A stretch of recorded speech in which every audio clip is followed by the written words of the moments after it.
Okay, so let's go on to board committee assignments.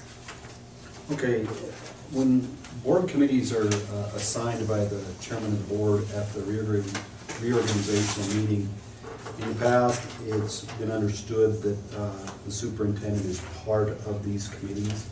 And one of the things, reasons for this is because the day-to-day operations of the school district are entrusted to a person in my position.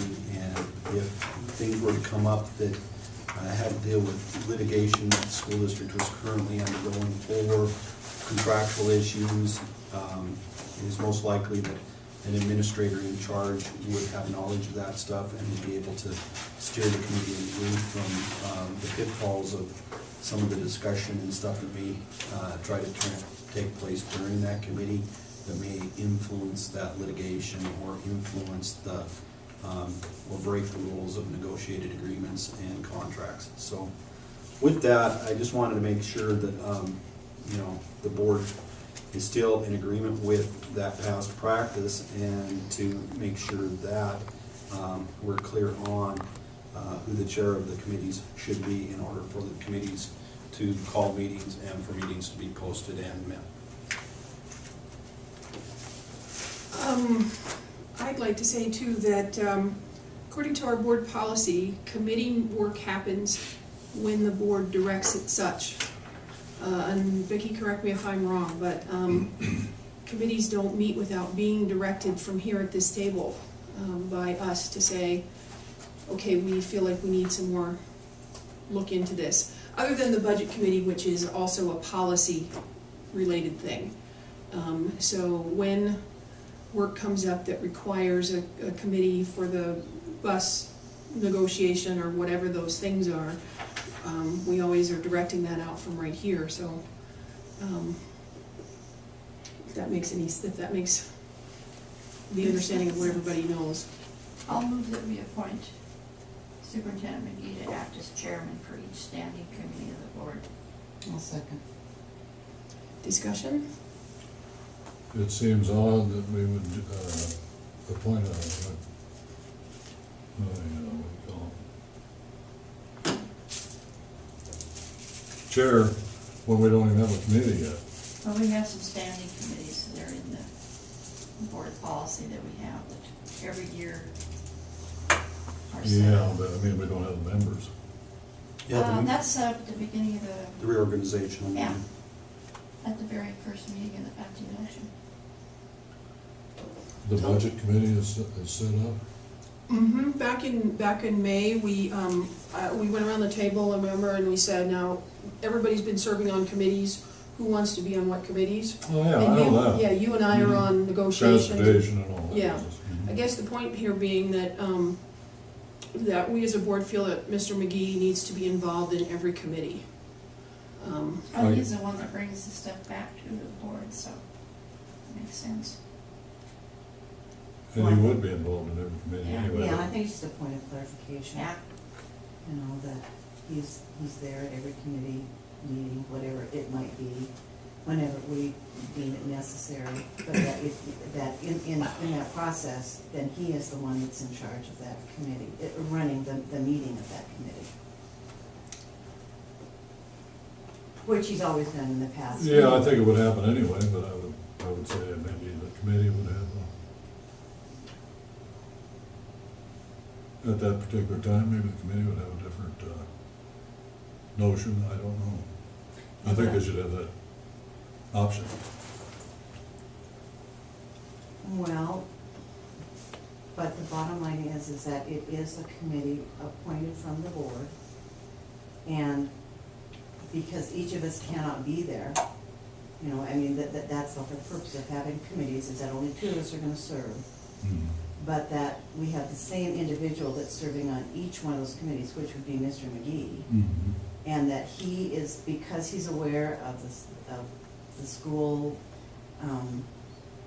what's going on is in all aspects of that process, then he's the one that initially is going to bring, I mean, not that we're not going to, those that served on each of those committees aren't going to be able to add to what they're going to come back and report on, but that he's just kind of that main individual that's gonna gel it all together. Sure. Yeah, I think, And just a point of clarification, one of the things that we have transpiring right now is an attempt to have a Title IX committee meeting, Attempt to have what now? a Title IX committee meeting. Yeah, And one of the problems with that situation is that when the Title IX OCR complaints that have been heard by OCR are still active, it's considered active litigation that the school district is still involved with OCR. So because of that, the school district has an attorney hired on to address those concerns with the Office of Civil Rights, and, does not want the school district interfering with the active litigation that is currently taking place on the part of the school district as we work through the voluntary resolution agreements that we are currently undertaking with the Office of Civil Rights. And if you start calling these committee meetings, it could begin to interfere with the processes in place that the attorney has established with OCR to try to bring resolution to those concerns that a citizen has brought forth. well, I would assume each committee would appoint a chairman anyway, but I still think they should have the option. I just think it's nice, on the committees that I've been on, you just kind of think, okay, what do we do now? Or if you've got the superintendent there, you can say, here's the process, here's what we need from you, and here's how you do it. Yeah. I think that helps. And you can answer questions too. Well, he'd be there Yeah. irregardless, so. I don't think people care if there's a chairman from them, they just want to be able to put their input in. And if a board member wants to step up and act as chair of the committee, I have no problem with stepping aside and allowing that to take place, because in the active board meetings, you're the elected officials. In the active committee meetings, you are the elected officials. You do have power and authority in both of those instances, and I don't want to usurp that power. If a trustee says, no, I want to step up and run the Budget and Finance Committee, I have bowed to that. I have allowed Pat to step up in Budget and Finance in the last year and have her run the meetings, but I'm here. That's right. So, Mhm. so And that's- please understand. And I'm that's just going from Yeah. what we do here in the board. We form a board, and then we organize. Mhm. And so I would say that we got a committee, we get the committee, and then we organize. Rather than- So going into the committees, the superintendent would be the chair, but has to reorganize Yeah. every year. Yeah. Okay, I understand that. That's a good point. That's actually a very solid point of how committee work can be treated, so that, from year to year, there's at least some sort of a transitional flow to the order of business. Yeah. And I assume that you would be because everybody knows that you're here day in and day out, and know all the ins and outs, that you would be the chair. So, but, Well, I guess I would like to say, and I'll get to you, Mr. Bryan, but I'd like to say that maybe the motion doesn't necessarily have to be that he is the chairman of every committee, but that he's included in every committee. And maybe that would be the language that would, I would think that would be understood. yeah. But who would determine when the committee would meet then? Would that be the board? Well, The Mr. committee. McGee The chair brings us of an the instance committee, or. or two members, Yeah. or the board directing Okay. it to happen. Okay. So, Mr. O'Brien, you had your hand up.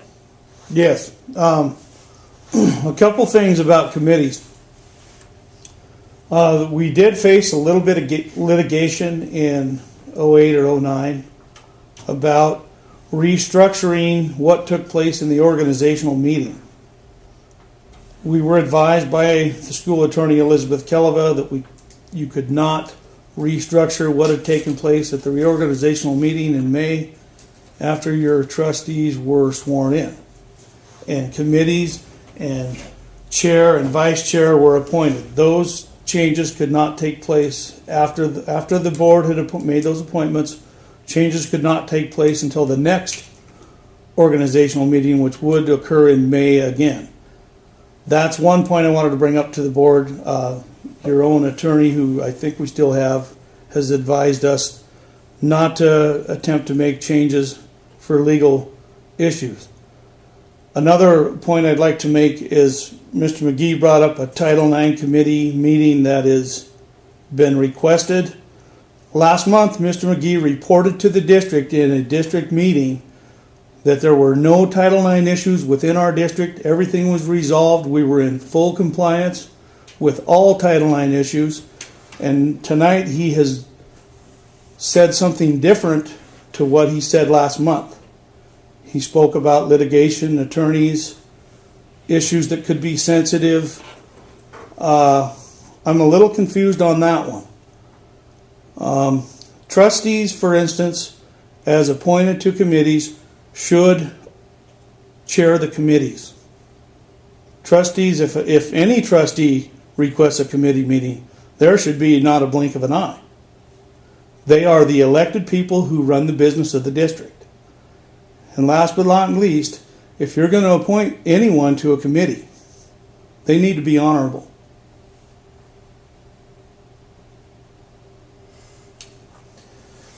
Look, this is really simple to me.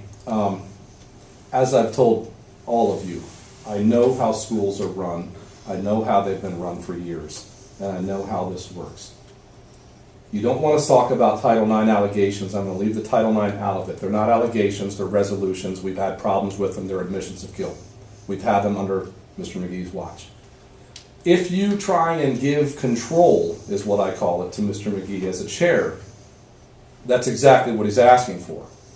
You will be, for the second time, breaking ground that no board in this country, I repeat, in this country does. There is no board in this entire country that will give a headmaster or a superintendent the chair of a committee. It's just not what happens. So I'm here to tell you, as again, to try and communicate to you that if you do this, you are breaking ground again, doing something again that a board does not do in this entire country. I want to make that clear. It's very simple. I appreciate Mrs. Appleby's comment. I have no problem with Mr. McGee being part of the budget and finance of if he wants to sit on a committee. I find that a little odd too, because the committees actually report to the superintendent, which he has control to deal with. But to actually ask for yourself to be a chair of a committee is completely against how this whole country works with boards and committees. And that's a fact. That's it. I'm done. Vicki, did you have something else to say? You look like you were going to talk.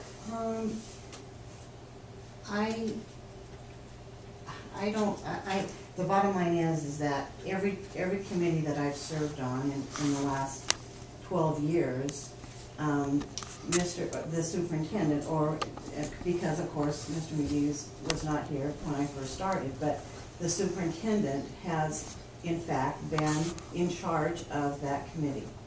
I don't know if we officially called him because that's all I dealt with is male superintendents as the chairman, but they were basically, as Dorothy said, in charge of the meeting so that we understood what we were talking about. I mean, in all of the different ones, in the bus transportation committee, I've never served on the Title IX committee, but in negotiations and all of those, as a trustee, I am there, yes, in an official capacity, but really I am looking to the superintendent for some guidance on making sure that I stay within my legal limits as a trustee, all of those particular things that I have a day job, and it doesn't include totally understanding every bit of legality that goes with running a school district.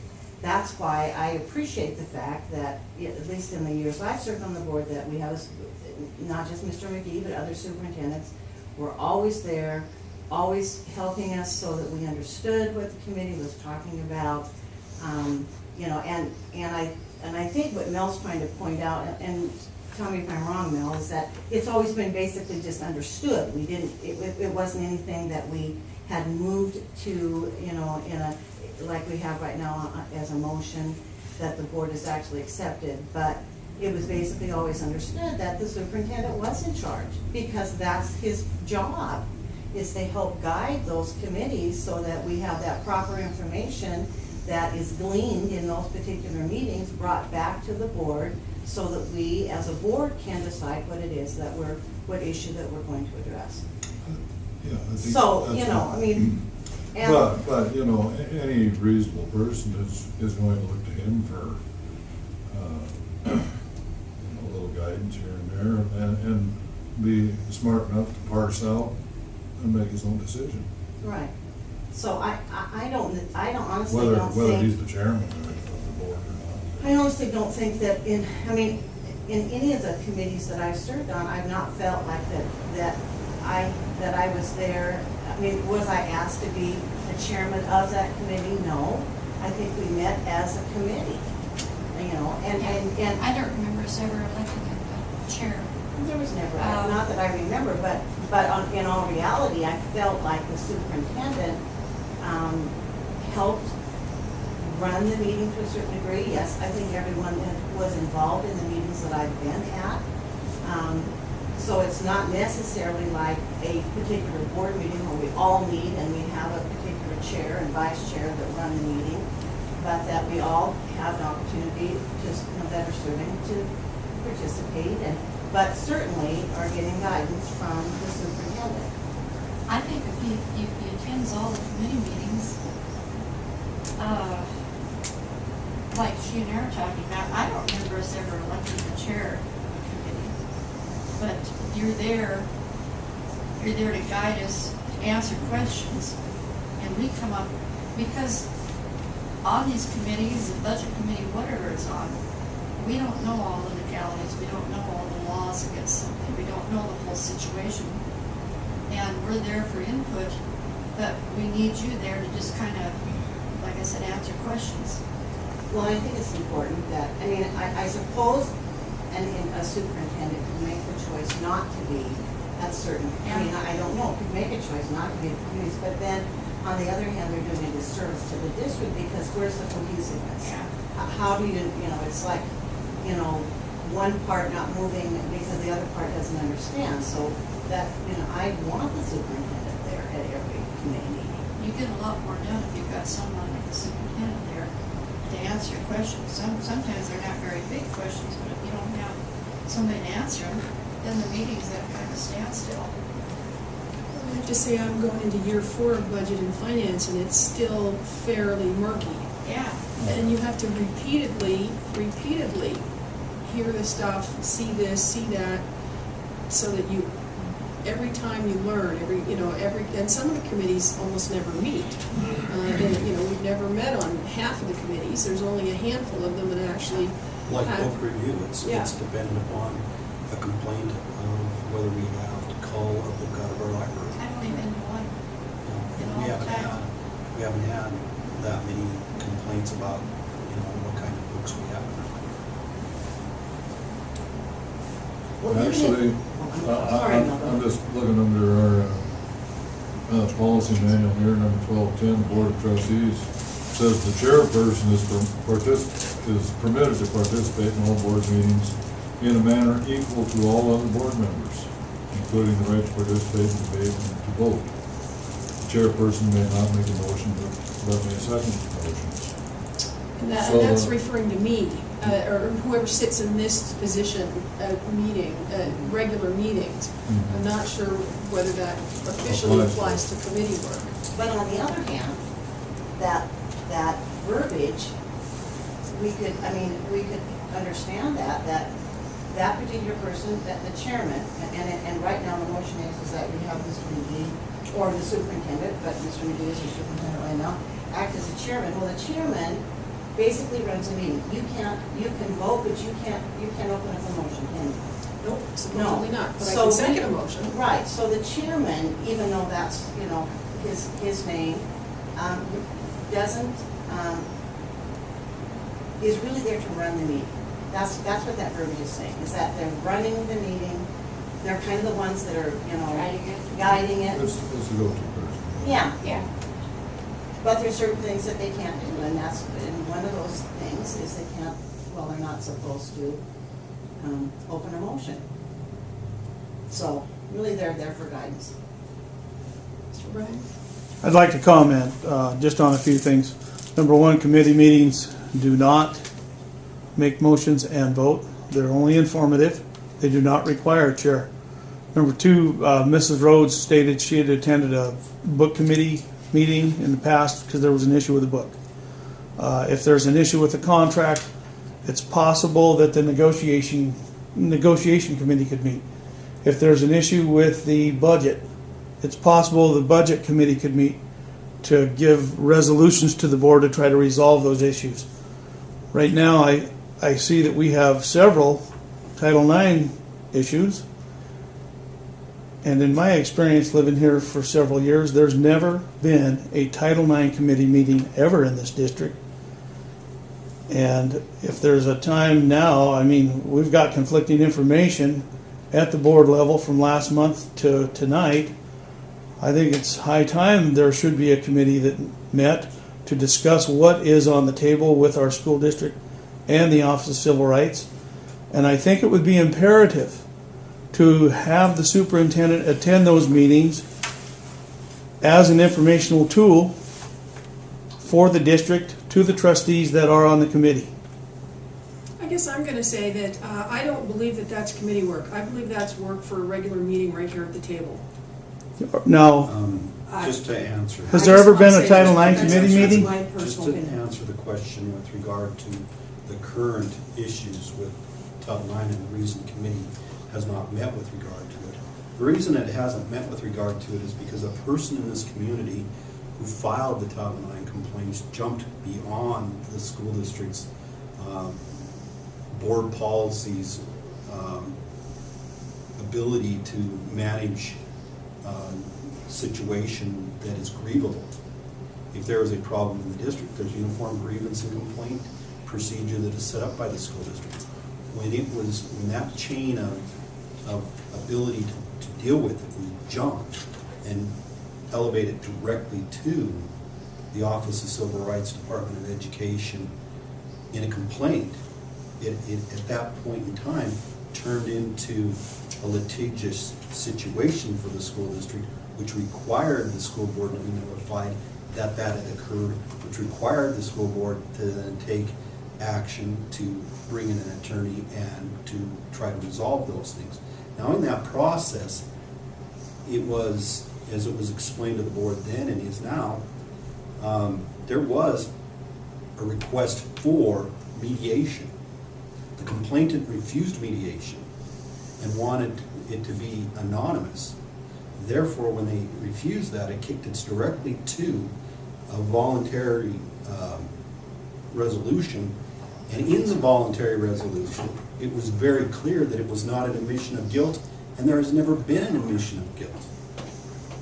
It has been completely and totally a process of working with the Office of Civil Rights to their satisfaction. Now, in the issues that have come up recently, we have answered all of OCR's issues, all of their concerns. It was recently where I was noticed a week ago that OCR wants to have an additional conference call on the matter.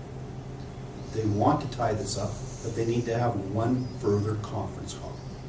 So with that, that opened the can of worms for it to continue. And we are still moving to see what it is, that the further questions they may have in the matter. Mrs. Appleby, All right, hold on. how many Title IX committee hold on, meetings have we hold had on. since we have issues? We're getting don't. completely off topic here of what this motion is about and what the intent for discussion, public discussion, is about when a motion's opened up. We're getting way off track here. So here's the thing: the motion currently is to have Mr. McGee as chairman of every committee. And I can hear from at the table here that we have some differing of opinion about whether that wording is appropriate. So I would like for us to get, I'm going to call for the question, and I guess what I would like to say is. Can't there be more discussion? I'm calling for the question. It's unbelievable. But there's more discussion here we'd like to talk about. I'm calling for the question. You're not gonna let me talk on what No, you just said. not going to let you talk. We're getting Just- way off topic, okay? No, And he made the topic. This is a I'd like to meeting- respond this as a is citizen to meeting- what he said. This is a meeting Yeah, held we are in off topic. public, We are off not He a talked town about the hall. Title IX committee, and We it's were on the given a topic of the response, we'd Title like IX to respond committee. back to Excuse me, gentlemen, do Mr. you need me to have you removed from the Oh. meeting? No, Then no. please let the meeting continue, all right, and see what happens, all right? If you guys keep But after it, I'm calling the sheriff and I'm gonna have you removed. Can I ask you one other? No I questions? called for the question, Okay. okay? So, the motion is to have Mr. McGee be the committee chair of all the committees. So, if you are in favor of that motion, please signify by saying aye. Opposed? Okay, so that motion does not pass. So, do we need to make a new motion? I think so. I just think we need to reword that a little bit. I think we need to say something like, we need to appoint Mr. McGee as the district representative. Or Liaison or something? I don't know. What do you think, Mel? How could we word that? So Well, that- definitely, he needs to be it. Do we Yeah. have to make a motion, or can we just direct him to attend? Well, I the think meeting? sometimes it would be good to have a motion, because then it's a public record that we have made that move as a board. And we're only talking about it now because somebody's challenging about it. So I think we need to have some sort of motion. I think And, it needs to be and while I'm adopted. not supposed to open the motions, maybe the wording can be that that he is part of every committee. That sounds good. So somebody make that motion or some sort of motion in that manner. I move that the superintendent be in attendance at all, well, he'll be a member of each standing committee. There we go. There you go. I'll second that. Okay, so now discussion. All right, Mr. O'Brien, one time, okay?